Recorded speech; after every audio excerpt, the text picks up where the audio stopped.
all the unique characters, I do let him bang. Yeah, I'm saying? Like, yeah, I'm a legend, man. I'm building my legacy. all the stories and perspectives featured weekly. I wasn't fully committed to that choke, and I kind of sunk into it, started squeezing tighter, and I kind of heard him gurgle a little bit. I was like, oh. And all the combat sports you could ask for in the best state in the U.S. Like I said, Ohio versus the world. It's going to happen for sure. Watch out. It'll be cool, man. I'm not worried about it. I'm going to show them why the Ohio MMA scene is, in my opinion, one of the best MMA scenes in the country. This is Forged in OH. IO. OH. IO. OH. Ayo! Hello, everyone, and welcome to episode 104 of Forged in Ohio. My name is Jake Murren, and I'm the host of the podcast. Featuring new and upcoming talent in Ohio MMA is what this show is all about. It's what I love doing, and the same applies here with a promising lightweight prospect joining the show today. He improved to 2-1 as an amateur with an impressive decision win at Ohio Combat League 32 earlier this month. You could argue that this episode of Forged in Ohio has been in the works for about 20 months when I first met this man at Immortal Martial Arts. It's the one and only Killa, Cam Jenkins. Thanks for coming on the show, Cam, and welcome to Forged in Ohio. Yeah, no problem. Thanks for having me. I really appreciate it. Of course, I'm very happy to get you on the show. Like I said, 20 months ago is when I first met you, before you had made your MMA debut, just waiting for you to get some experience to finally feature you on the show. So happy to get around to it now for episode 104. And let's start with your backstory before we get into the 3 amateur fights to this point. I know you wrestled at Ashland, but when were you first exposed to combat sports? So I started wrestling in 7th grade. That's when me and Lucas Siebert met, and Liam Alacardi met, which is like two that, like, obviously everyone knows who Lucas is. Liam's actually the guy who walked out with me, one of the guys who walked out with me during my last fight. But yeah, started wrestling in 7th grade at Walnut Springs Middle School. Then obviously went up to high school, wrestled at Westerville North, and just like you said, ended up wrestling at Ashland. So I was wrestling a long time. So what sparked you to actually get into wrestling in 7th grade, and did you feel an immediate connection to the sport of wrestling when you first started? So actually what got me into wrestling was my mom saying I wouldn't be tough enough to wrestle, because I had played soccer and I was good at soccer, but I really got frustrated with team sports, because even though I could have a great game, do everything I'm supposed to do, if someone doesn't do their job right, then I still lose. And I did not like that growing up. And I still don't like it. Like, obviously I'm still doing more of an individual sport now, just it's MMA. But started out in soccer, and then I wanted to do football, but I was a pretty skinny kid. So my parents were like, no, you're too small, you'll probably get hurt. And I was like, well, then I'll do wrestling. My brother had done it, and I was like, the sport I can do, I don't have to rely on anybody, and if I lose, I lose, and if I win, I win. So that's pretty much what got me into wrestling and why I love it, and all the individual sports to this day, really. So you wanted to prove your mom wrong by getting into wrestling? Yeah, honestly, yeah, that was the reason. Yeah. Man, that's fantastic. Was she as supportive when you said, hey, I'm going to take this wrestling and take it into a cage and actually fight someone else in MMA? Absolutely not. It was much less received well. Like, it was not received well when I told her at all, when I was like, hey, I want to fight. But I wouldn't expect anything different. I don't think too many moms want their kids to go inside a cage and fight. So makes sense. Yeah, I mean, I guess you could just put the blame on her, right? She got you into wrestling, which then got you into MMA. If it wasn't for her, you wouldn't be doing this right now, right? Yeah, I might be playing soccer still or something. Who knows? So there is a big difference between obviously wrestling in middle school, high school, and college to doing what you are doing now, which is cage fighting. When did MMA first come across your radar? Obviously, like, growing up, we always watched the UFC fights. Just all those guys, watching John Jones and GSP and Anderson Silva, all those guys. But really what got me when I was like, okay, I'm going to do this now, is when I cornered Lucas for his first fight. And then after being in the cage and then like the atmosphere and just the whole everything about it, I was like, yeah, I'm doing this too. This is what I want to do now. So that's really what got me in the MMA really. Before you ever cornered Lucas for that first fight, could you ever envision this future for you in MMA, or was it really just that night where it kind of clicked for you? It was always something that I'm like, I'm pretty good at fighting, and I'm a pretty good wrestler. I feel like I could do it, and it was always on my mind, but I never really like was like committed and like, okay, I think I actually want to do this with my life until that night. Do you remember when you actually first stepped foot into Immortal Martial Arts Center? Yeah, so I actually started first going there probably around that same time when Lucas was having his first fight. And then after that, I started coming in just to help Josh Pereira with his wrestling all the time because he had a fight along that same timeline pretty quick after Lucas. And I was like, he asked me to come in all the time to help him with wrestling.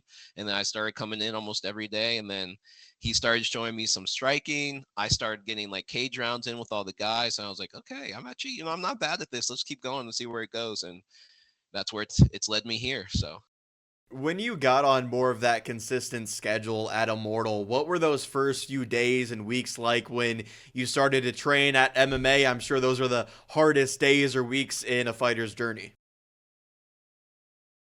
they were tough. I wasn't really like, obviously I've like gotten in fights before, but like for it to be like, I guess like in a structured environment where I'm like, okay, these people actually know how to fight. Like they're throwing kicks at me. They know how to punch. It isn't like just a street fight that is like it's different. And so when I got introduced to that, it was a bit rough. Like just getting used to like people throwing punches at you consistently, but like knowing that they're not trying to hurt you at the same time. And just obviously with gloves, it's a bit different. You don't have to worry nearly as much about damage to your face or anything like that. But it's just like a different feeling when you're in there with people who are like, hey, this is what I train to do. Like this is what I'm fighting. Like it's completely different from a street fight. So uh it was a rough couple weeks when I first like few weeks when I got there, but after that I started, you learn pretty quick how to guard your face if you don't want to get punched. So that clicked pretty easy. Is that one of the hurdles that you had to get over at first? With your wrestling background, maybe things like jiu-jitsu and grappling came more naturally to you than actually standing up, boxing, striking, and having to throw while also having to defend strikes coming your way. Yeah, absolutely. I mean, obviously wrestling being on the mat, it came a lot more natural just because like I knew where my body awareness was better there. But also like wrestling also taught me a lot of things. It's like, I mean, I'm in a circle when I'm wrestling. It's not a cage and like people can go out of bounds, but it's still like you have to learn that spatial awareness. You have to learn where you are in the mat, where you are in the circle or octagon now is how it's translated. So it wasn't too much of a big jump for that. It was more so of like, hey, this is how you're actually supposed to throw a punch. This is what you're supposed to do if someone else throws a punch at you, and just learning that. But after it had like being in there, I think my mind started to click just like it was in wrestling, where it's just like, all right, do this now, do this now, do this now, do this, and it was kind of like it started to flow. But I think before this last fight is when it really started to click. So it's feeling real good now. Being at Immortal, what was it like, meeting and perhaps now training with guys and legends like Matt Brown and Mark Coleman? What's all that like? It's different. So I think my first experience with going to a more like meeting Mark Coleman was literally just I was in the cage and we were already doing rounds and he just started screaming. He was like, "Get the takedown!" And I was like, "All right, I guess I'm getting the takedown." And so I don't even know if we were really doing MMA rounds at that like when he was telling me to do it. But I was like, "Look, Mark Coleman just yelled at me and told me to get a takedown. I'm gonna get a takedown on you. You heard me. You heard him." So uh, and then drilling, like going with Matt, sparring with Matt is it's scary, honestly, because you know that he could kill me for sure if he wanted to, and he's just holding back that much. But the pressure that he puts on you, just the fact that like you know who he is and what he could do, and then it's different. But I know like when it's a lot less scary now going out into a cage because it's like Matt Brown, he's dropped me with a body shot. I mean, just so many times, and I know it won't be as worse. And like when I go out there and fight, it's probably not going to be as bad as when I go with Matt. So it gives me a little bit of confidence boost for sure too.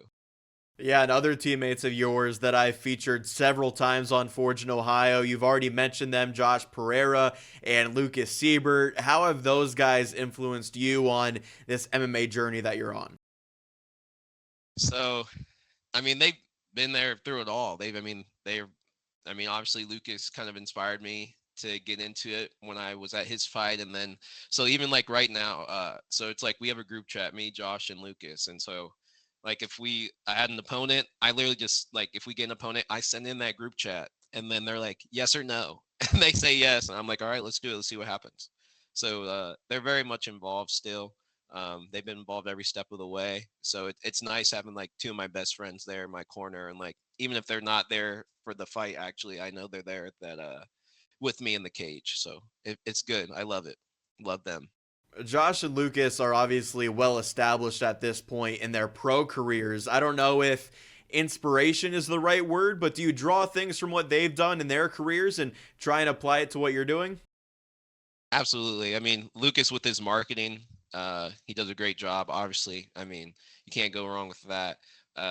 And just also getting that humble attitude from Josh. So I kind of play in the middle. There are definitely times where like my confidence is really high and I'm feeling good. And there's other times when I get humble and I'm like, okay, it's time to step back and be like, yeah, you got to change some things if you want to be successful in what you're doing. So definitely taking a little bit, like I love the way Josh strikes. Like one of my favorite people to watch fight is Josh. Like I just love watching him strike and do what he does. And then I love watching Lucas hit him with the flying knees and the takedowns and everything else. So they definitely influence me like in the fight game and also how I fight for sure. Something I love when talking with Josh Pereira is when he talks about his flow state. And I'm sure you've experienced that so many times at Immortal. Is he really unbeatable when he gets into that state where he's just flowing out there and it's really coming out of the flying Hawaiian like that? Absolutely. It's absolutely. I mean, he's already like so quick, so fast, and he just like he's throwing a punch. Like I almost like when he's in that state, I feel like I'm running into his fist more so than he's throwing the punch because it's like waiting for me to get there already. So it's actually crazy. It's cool to watch. Cool to also be on the receiving end of those of said punches and everything else that he throws at you. But it's a challenge every time. So that's why I enjoy it.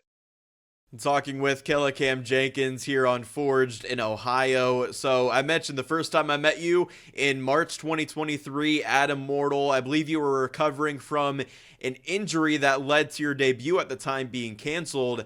How hard was that, since I'm sure you were pretty amped up to make your MMA debut and then you got faced with a pretty significant setback, it appeared? Yeah, so that injury happened during the wrestling practice, and I ended up tearing my ACL, MCL, meniscus, and I also fractured my tibia at the same time. So I think they call it the unhappy triad. So I had the unhappy triad, and I fractured my leg all at once. Um, so obviously, big setback, like 9 months or like pretty much a year out of my life, trying to get through that, and then finally getting back. Uh, my leg was still undersized, but I took my debut fight, won that, super cool. And so, yeah, now I'm back to being healthy. Throughout that year when you were injured, were you ever questioning like things like why me, or maybe this was a sign that I shouldn't get into MMA? Was it difficult mentally to go through that year where you were sidelined? Yeah, absolutely. I will always say, like, I wouldn't wish an ACL or a knee injury on my worst enemy. I mean, the mental challenge that comes with that is just like, it's nothing. It's like nothing else I've ever experienced. Well, I mean, I have experienced it a couple times now. I have no ACLs in my body, so built different, literally. I got, I tore my ACL in my right knee when I was in college, I think like 2022. And then obviously I just tore that last one back. Well, 2021 is when I tore my first one. Yeah. And then this last one back in 2022 or 2023, whatever, I can't remember honestly at this point. But Yeah, it's definitely, it takes a mental toll on you from someone, especially like me, or I guess anyone who is an active person who does a sport, anything like that, going from doing everything you want to do and just being able to like live normally to uh you can't get out. It hurts to exist. Like your knee hurts. Oh, you have to go to the bathroom. Well, now your knee's hanging, your legs hanging, so it hurts. Or literally just laying there, you're just in pain. So that, along with like not being bedridden and everything else, it's pretty tough. It's difficult for sure. So having to overcome that, and then you get booked for your amateur MMA debut about a year later, what were the emotions like going into your first career fight about 8 months ago at this point? I felt calm that time. I felt calm. I felt ready to go. I felt prepared. I was like, I really don't know what this dude's gonna have for me. Um, I trained with some of the best fighters like in Ohio, which was, I was training with Josh all the time. So it was like, and just those, all the dudes we have in Immortal, like we have some really good guys over there. So I gained confidence from my teammates and like knowing like, hey, I'm in the right place and these are some killers I go with and train with every day. So I definitely felt prepared and ready and confident for that one. Yeah, and that fight lasted 61 seconds. Was that the result you were expecting in the debut? It was the result I was hoping for, but I didn't know what to expect. Fair enough, man. What did that win do for you in terms of your love and passion for mixed martial arts, and perhaps your confidence as well in what you could achieve in this sport? Um, I guess when it happened, I was just like, I was just over the moon. I was happy that I won. Grateful that I was in a position that I was able to compete, that I was healthy enough to compete with everything going on. Uh, yeah, I was just really grateful, honestly. Like I can't, all my friends and family were there. Uh, so, that's really all I can ask for. I was just very happy. How did that setting and that win compare or really differ too from the times you were wrestling at Ashland, and I'm sure having friends and family in the crowd back then too? Familiar. It felt familiar, honestly. I mean, usually, at Ashland for home duels, they'd have the spotlight, so it's just you and like only the mats illuminated. Everything else is dark, so it's very like similar type of vibe to the cage fight where the lights are beaming down on you. The crowd's pretty dark. There's some lights, but not much, and it's just like all eyes on you. And then it felt good. It felt good to be back in that environment again. Yeah, and then you turned it around really quickly, your second MMA fight, which unfortunately didn't go your way. You lost via decision to Malcolm Harris. What did you learn most from that experience? Not to go into a fight injured. So leading up to that, so my amateur debut went cool. I was healthy, and then Easter of that year, I was running around with all the kids during an Easter egg hunt, and I haven't ran, I hadn't ran on my knee for like a year. Hadn't done anything like that except for just like train and fight. And then I went out there for the Easter egg hunt, and I was sprinting across the yard and cutting back and forth and all this other stuff. I get home later that night and wake up the next morning. I was in pain that night. Then I woke up the next morning and my knee was so swollen, like terrible. Uh, and so I was like, I'm supposed to fight here soon. What am I gonna do? And honestly, I had the opportunity to be on the card with Lucas. So I was like, I don't want to miss this. Like this will be sweet. Um, so I try to get the soy down naturally. It doesn't go away. I ended up I ended up going to my surgeon who did my surgery, and he drained 150 cc's of fluid off my knee. Uh, so that was the first time. Then I went back home, and it swelled up all over again. And they told me like, hey, just rest, just rest, just rest, just rest. Um, Ice and everything else. Uh, and then I had to go back again to get my knee drained again with 150 cc's of fluid on it. And still, this whole time, I'm like, I want to fight. I want to fight. Like, I have a fight coming up. Like, what? I need to get this gone. I need to be able to train. And then after I got it drained that second time, I got PRP injections put into my knee. And so when I first got them, my surgeon who did it said that like, oh, you do the PRP injections and you'll be good to go that next day. And so, okay, I was like, finally a solution, something good. And then I go and follow up with like one of my Ashland trainers. And she's like, yeah, that's not how PRP injections work at all. You actually need to rest for like 2 to 3 weeks.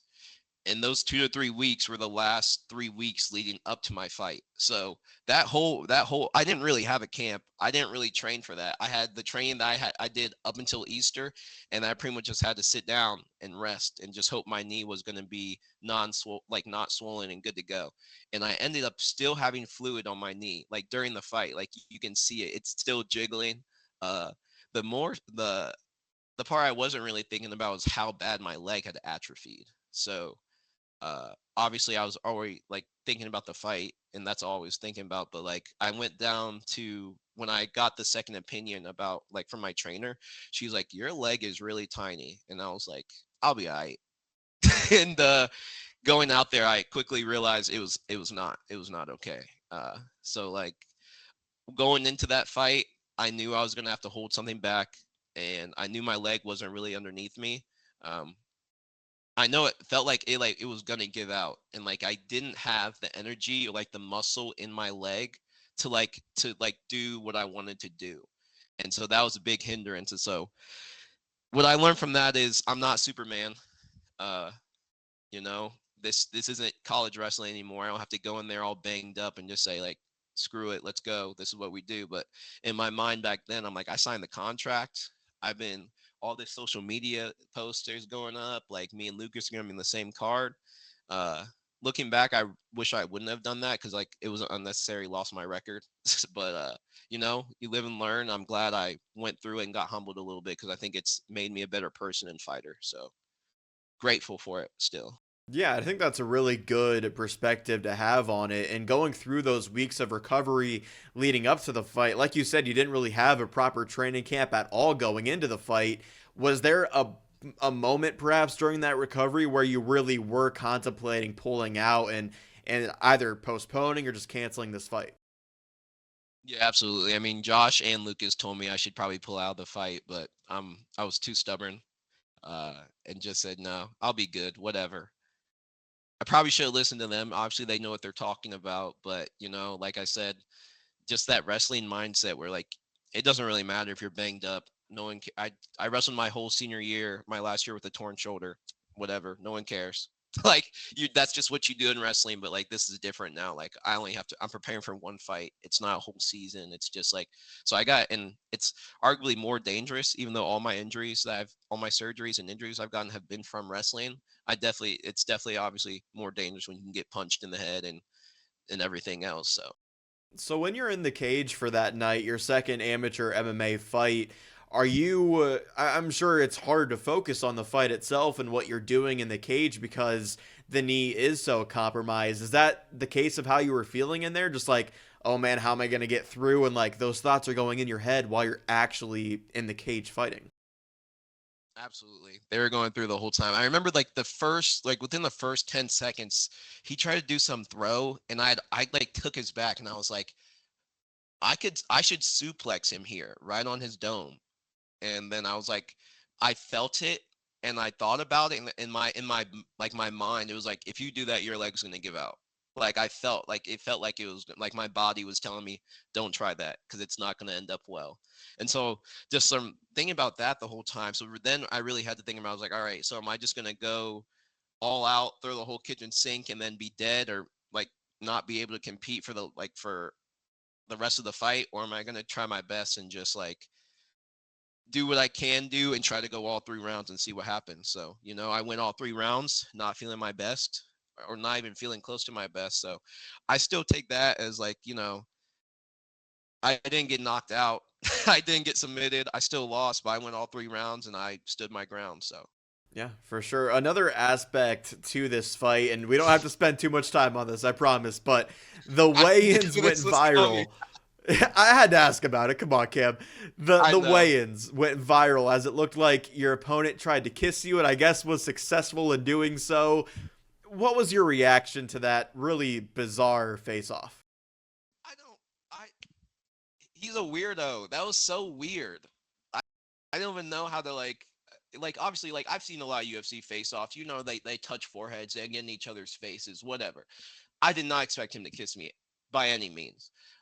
He came in hot. and it was weird because I was like, why is he so like, he came in like fuming, like pacing back and forth, and I was like, why is he doing that? Like, we haven't even like, there's been no DMs, there's been no comments back and forth. He just came in hot, and then he did that, and then he got mad when I slapped him. I was like, I don't know what else you expected me to do, because I can't throw a punch because I'm an adult and have a job other places. Like, I have a real job. I can't just be on here punching another grown man in the face, like at a amateur MMA face off. And like, obviously it going viral and all that social media stuff going on prior to the fight, like that night, it was a lot. And that definitely was in my head too, because I compete my best when like I'm loose and I'm like have a carefree attitude, and I'm just like, hey, I guess we'll see what happens. But when I went out there, it was like, no, I have to beat him. I have to do this because he did this, because he kissed me. And so like my mind was different, definitely got in my head for sure. So yeah, live and learn. Like I said, it can't go worse than that at a face off. So it was more so like the comments and the DMs. Like, I still get DMs from that, like people trying to make fun of me about it. So, just this last fight meant a lot to me too because of that. Because like I bounced back and with flying colors as far as I'm concerned. Because I almost was like, yeah, I don't think I want to fight anymore because of that. And I was like, I'm not going to let that one instance steal what I want to do. So I'm back, I'm better, I'm feeling good, and I'm healthy. So Yeah, and credit to you for standing your ground and not letting that moment define you in that fight, and then moving forward in your career as well. And it was just super odd. I don't know why people are blaming you for that moment when he was the one that went in for it. Maybe it's because of the result of the fight, but we just talked about the circumstances going into this fight too. The whole thing was super bizarre, and this face-off, just how he went in for that too, and how viral this moment went. Is that something too that you're like aware of going into future face-offs, of not other guys who might try it, but like, all right, let's keep our space here next time? So that actually was a legitimate thought leading up to this one. I was like, dude, what if someone says something about me getting like kissed? And I was like, and I actually thought that, I was like, what if he tries to kiss me? I was like, what if every opponent from now on does that? Because they think it might try to get in my head. And so that was definitely a thought, definitely thoughts. And just like when I had gone down for Lucas's other fights, I was like, what if someone says something to me? Or I was like, because it went so viral that I was like, what if I go outside and someone's like, hey, are you the dude that got kissed? And I'd be like, oh man. So that was definitely a thought in my mind. It was the weirdest part was that like he apologized after the fight. Like, he apologized for it. And I was like, why did you kiss me? And he was like, I was just trying to sell the fight, dog. My bad. And I was just like, sell the fight for who? We're on the day card and no one knows who we are. You're a 32-year-old man who's making his amateur debut, and I'm 1-0. Like, who are you selling the fight for? There's no fight to sell. No one cares about us right now. And so when he apologized, I was like, man, get out. Like, it was weird. The whole thing was just weird.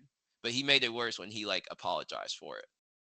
Once again, this is Killa Jenkins on Forged in Ohio. You got right back in the win column, though, on November 9th at Ohio Combat League 32. Did you put any more extra pressure on yourself to make sure you would respond from that loss in your second fight? Absolutely. Definitely just after going back and watching the fight, obviously there's things I need to work on, especially my striking. So that's really what I focused on before this last fight. I just put my head down. It was like, I'm just doing striking classes for a while. I know my wrestling's good. I know it'll get me. It's good enough to like that I can just focus on striking for right now, and paid off for sure. Definitely paid off. So I'm glad I was able to bounce back. Glad I was able to just put my head down and work, and I got the result that I wanted. You fought Keegan Gallagher, who has much more experience than you coming in. What did you think of your opponent for this fight? So, just like I said earlier, so that was the first guy they offered me. I was like, I want to fight for OCL. I said I wanted to fight in November, and they sent me Keegan Gallagher, and I'd actually seen him like for when Josh was fighting for OCL, and I was like, I think I could beat him in a fight. So I kind of like I had that going in. I already thought I would win.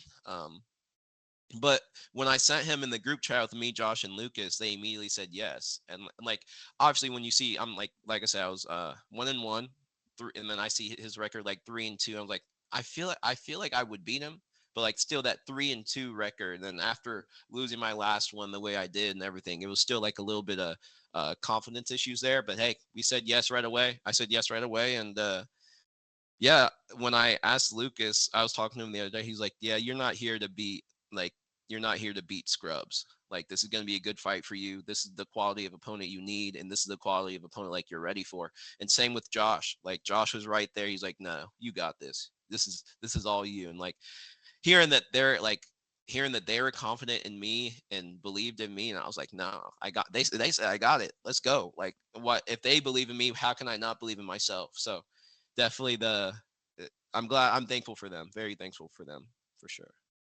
Yeah, I love that approach and not fighting guys who are maybe beneath you or at least beneath your skills and fighting guys who might be more experienced than you, but you feel like you can tackle that challenge. Is that something even moving forward that you're going to try and apply to your amateur career, just taking on these challenges as they come across your plate?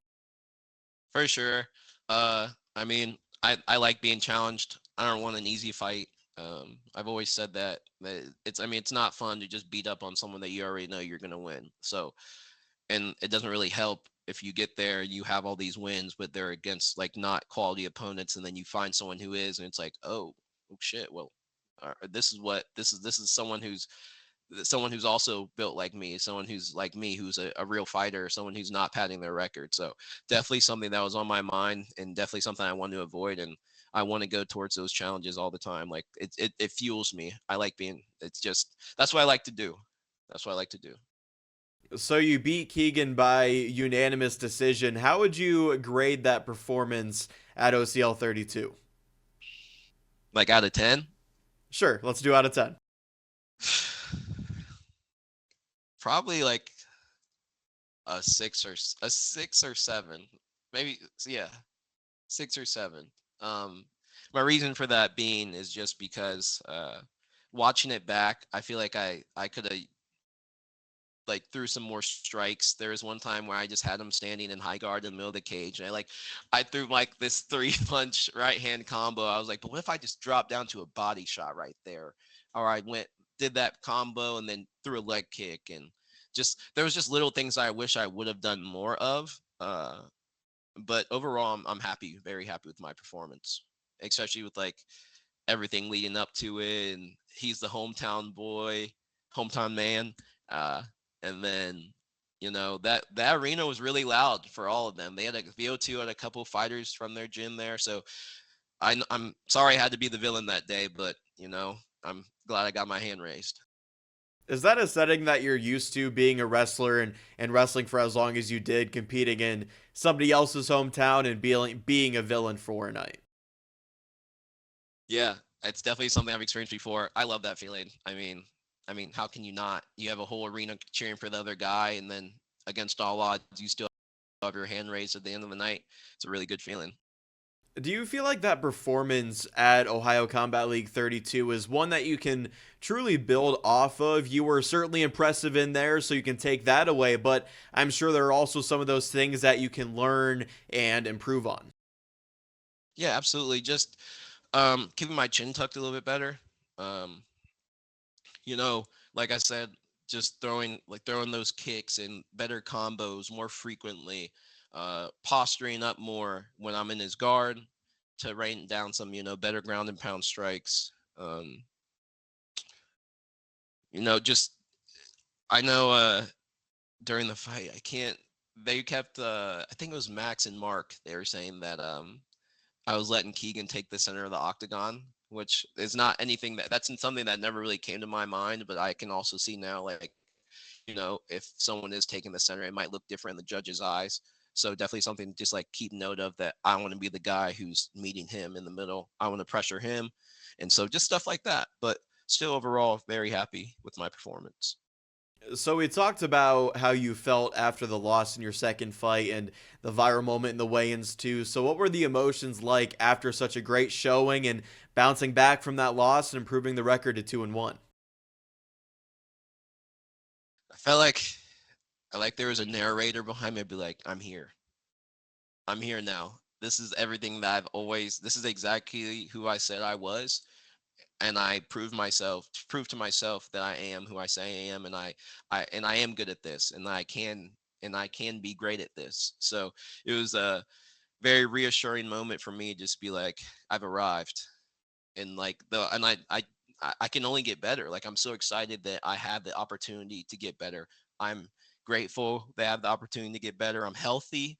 Like, it's just life is good right now, and life was good leading up to it. But uh, I can always get better at fighting. And that's one of those challenges that I love. I can improve, and I'm not perfect. And I'll never as perfect as I want it to be. I probably won't ever get there, and that's in of itself a great challenge. So happy for it.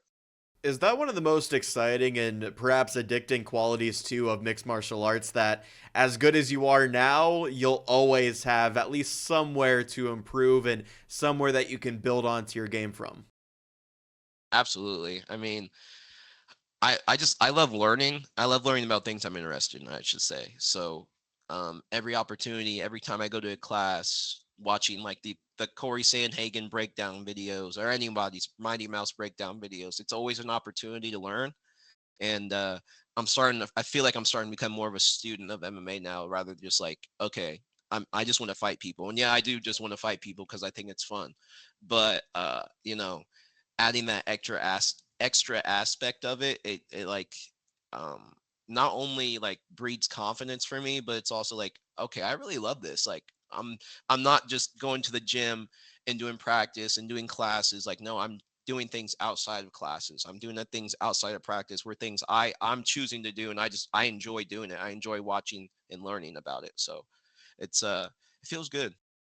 Yeah, and your love for the game has been shown through your career so far, because your 3 fights have taken place in just an 8-month span to start your career. Is this the type of activity that you're hoping to keep up moving forward and going into 2025? I hope so.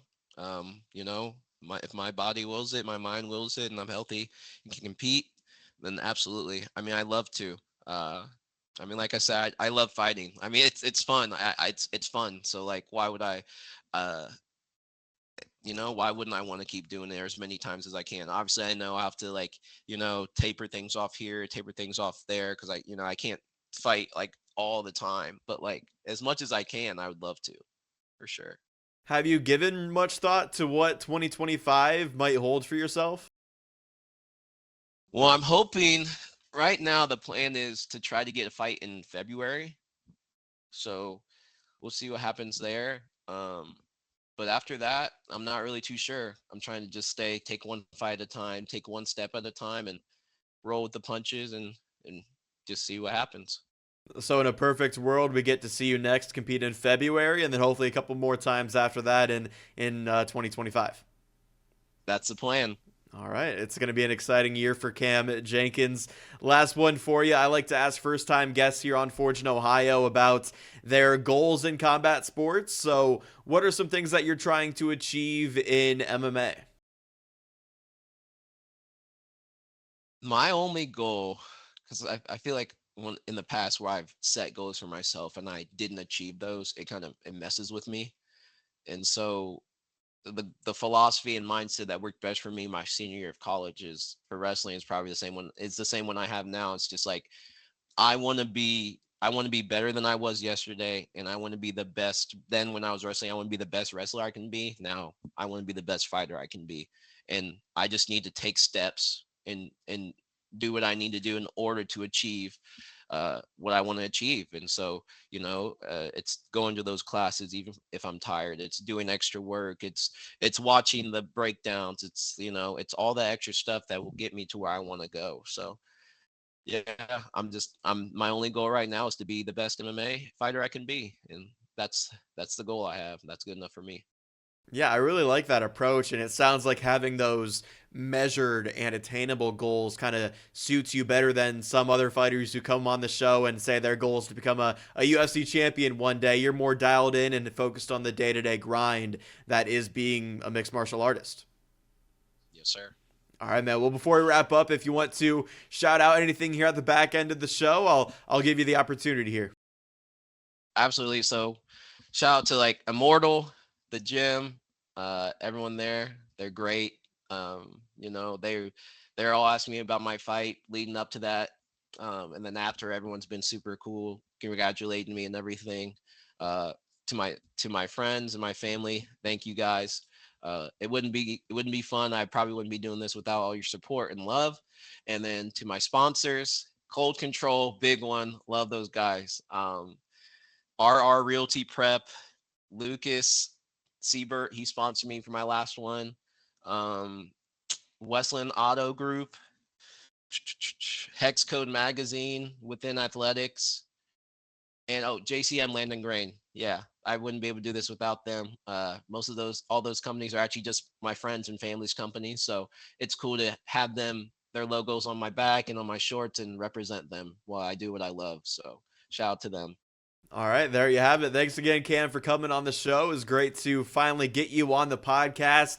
And if you've tuned into your teammates on Forged in Ohio in the past, then you know I do the OHIO chant with all my guests. So, OH.